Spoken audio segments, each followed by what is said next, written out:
at you. They sure did.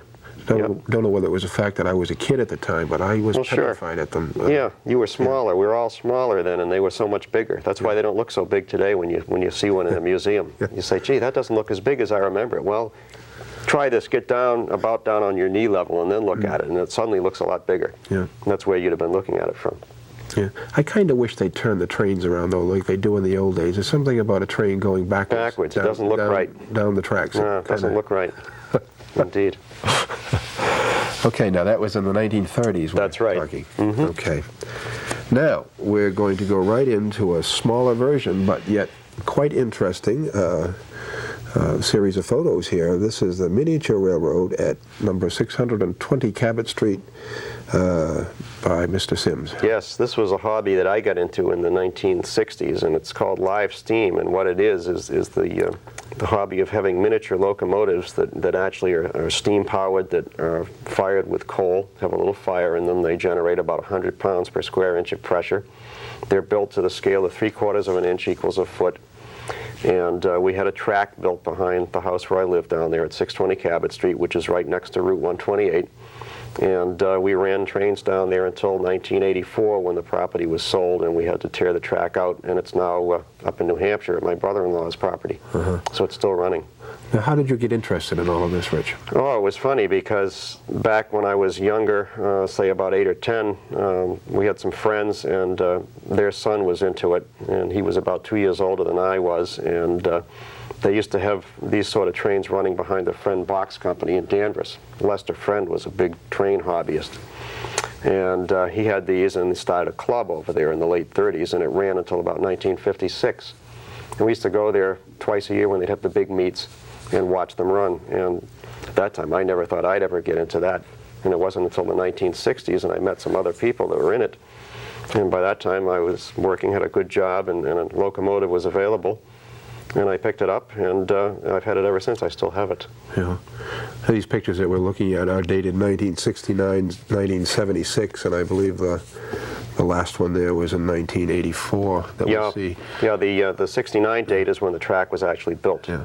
Now you say this has all been moved up into New Hampshire? We took it all apart in 1984, and we moved it in a big U-Haul truck, and we put it on my brother-in-law's property up in just outside of Manchester, New Hampshire. And at that time, we didn't even know if we could actually get it back together again because it was never, ever made to be transported. Yeah. Did you invite the public to come in here to see this? It was sort of semi-open. If somebody wandered in off the street and they were interested and they didn't cause a commotion, we'd let them stay around and watch it. If they had kids and they were well behaved, they could have a ride. And neighborhood kids. Yeah, we never had any vandalism problem because we never threw people out. We let them ride and we explained things to them. Yeah. We had a lot of people would stop their cars up on 128 and they would look down there and see that. Yeah. Yeah. To this day, I still hear stories about that even today. Yeah. Well, and your passion for railroads has continued right along. Unabated, absolutely. And we might mention a word here about the Walker collection down in the Historical Society, if you'd like to. Okay, we have a large collection of photographs and other artifacts to do with transportation, especially railroading, and it's at Beverly Historical Society. And it's open basically on Wednesday evenings. We have a workshop there from 7 until 10 o'clock. And it's every Wednesday. You don't have to call up. We're there every Wednesday except between Christmas and New Year's. And just come on down, come to the back door of the Cabot house, and we'll be glad to show you all the stuff we have there. If you want to help out, we'd like to have you do that too. Fascinating collection down there. I've seen the files that you have and all the wonderful pictures, all donated primarily by... That's right. By various people. Mr. Walker, who started it, left it there in his will, and then other people have added to it since then. Yeah. And you come down and attend the workshop? Yes. Get involved? Get involved, yeah. Great, great. One thing we want to mention before we close, we're really looking for pictures of trolley cars, Rich. Yeah, that brings up the interesting story of doing the North Beverly book, and we never were able to find a streetcar picture in North Beverly. As many years as they ran through North Beverly, nobody ever took any pictures of them.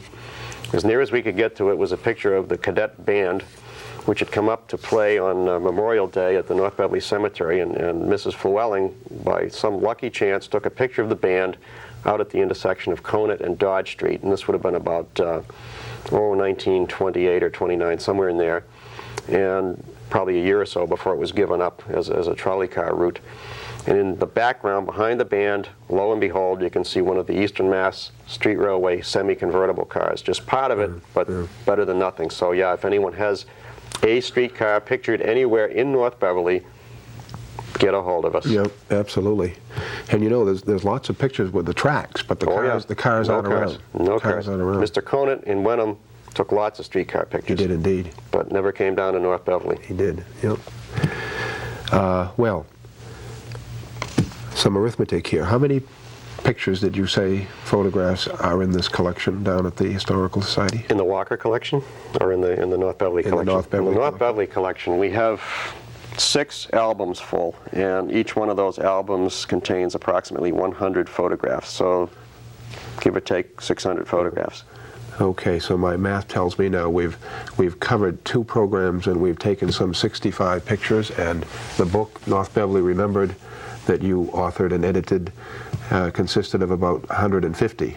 That's correct. So we're talking only about 215 pictures so far.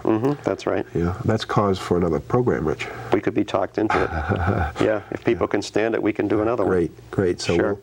we'll get together as soon as we can and take some more pictures from the collection, bring them in and fire them up here in front of the cameras and show them. Love to do it. This is a wonderful, I think, a wonderful experience for folks to be able to see how this area used to be. And if you're an old-timer, of course, you remember. That's right. But for the younger generation, that's right. I'm sure that this is something that they've never seen. Oh, it's all changed. I mean, if you've been here less than 30 years, a lot of this isn't familiar at all.